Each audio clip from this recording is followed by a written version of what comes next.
অনেক দিন পরে আজ সকালে বেশ সুন্দর ঝলমলে একটা রোদ দেখা মিলেছে। ভীষণ ভালো লাগছে সকালে ঘুম থেকে উঠে সুন্দর রোদটা দেখে। আর ফুলগুলোকে দেখো আরও সুন্দর লাগছে রোদের আলোয়। সকালে উঠে এরকম রোদ দেখলে আমার মনটা বেশ ভালো লাগে। আর এই বৃষ্টির দিনে আমার একদমই ভালো লাগে না। দিনটা সুন্দর করে শুরু হলেও আজকে আমার একদমই অলস একটা দিন। সকালটা বেশ সুন্দর হয়েছিল, কিন্তু তারপরে দিনটা আস্তে আস্তে ঝিমিয়ে পড়ছিল, একদমই ভালো লাগছিল না। দুধটা গুড়ির জন্য নিয়ে আসলাম, দিয়ে গেছে। আর এদিকে খেলনাগুলো দেখো গুড়ি নিয়ে খেলছে। এই খেলনাগুলো গতকালকে গুড়ি মেলা থেকে নিয়ে আসছে, উল্টো রথের থেকে। আসার পরে তো খেলছিল, আর এই যে সকালে ঘুম থেকে উঠেও দেখো খেলা শুরু করে দিয়েছে। আর ওর প্রতিদিনের একটা কাজ ঘর বানানো, ঘর বানিয়ে নিয়েছে। তো গুড়িকে দুধ টুধ খাওয়ানোর পরে অল্প একটু লেখা করিয়ে আমি এখন রেডি হয়ে নিচ্ছি, যাব হচ্ছে বাজারে ফুল আনতে।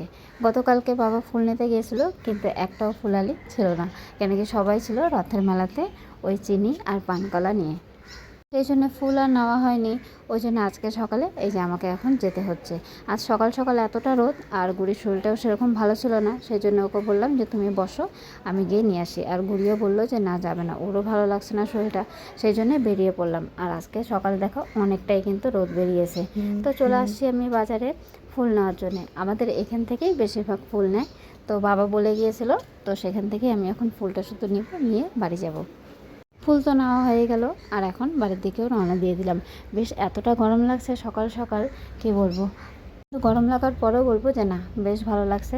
কেন কি অনেক দিন পরে রোদ উঠেছে, অনেক দিন পরে রোদ উঠেছে। সেই জন্য অনেক জিনিস শুকানোরও ছিল, তো সেগুলো একটুখানি বাইরে দিয়ে দেওয়া হয়েছে। বাড়িতে আসার পরে গুড়ি একদম মন খারাপ হয়ে বসে আছে, কেন কি আমি নেই। এই জন্য গুড়িকে কোথাও রেখে যেতেও আমার খারাপ লাগে, কিন্তু শরীরটা যেহেতু আজকে খারাপ ছিল, সেই জন্য ওকে রেখে গেলাম। তো বাড়িতে আসার পরে দেখো দুজনে বসে পড়ছি খেলার জন্যে। আমার হাতে যেটা আছে সেটা কিন্তু কোনো কিছুই হচ্ছে না। এটা আমি গুড়িকে সোজা রথ থেকে কিনে দিয়েছিলাম, আর গুড়ির হাতে যেটা আছে সেটা উল্টো রথ থেকে, মানে গতকালকে নিয়ে দিয়েছিলাম। সেই জন্য গুড়িরটা তো ঠিকই ছিল, আর আমারটা হচ্ছিল না। ওই নিয়েই দুজনে কিন্তু হাসাহাসি হচ্ছিলো যে না আমারটা হচ্ছে না আর ওরটা হচ্ছে। গুড়ি এখানে দেখো মন দিয়ে খেলা করছে, আর আমি ওর সাথে বসে আছি। এটাও কিন্তু আমার একটা বড় ডিউটির মধ্যে পড়ে, গুড়ির সাথে খেলা, গুড়িকে সময় দেওয়া। আমার অনেক কাজের মাঝেই কিন্তু এটাও আমার একটা বড় কাজ, আর এই কাজটাও কিন্তু আমি করে থাকি। তার জন্যই হয়তো আমার অনেক কাজই হয়তো এলোমেলো হয়ে যায়, কিন্তু তাও আমি গুড়িকে সময় দিই।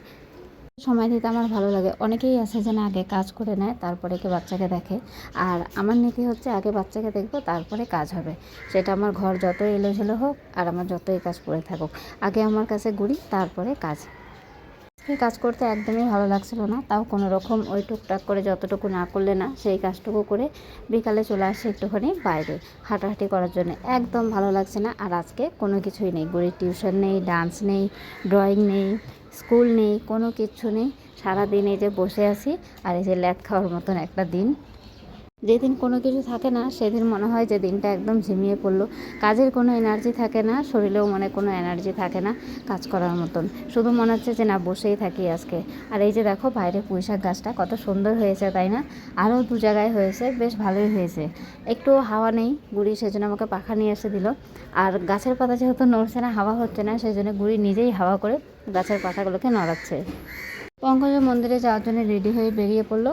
আর এদিকে মা আমিও বেরিয়ে পড়েছি, আজকে একটু সুজি নিয়ে আসবো।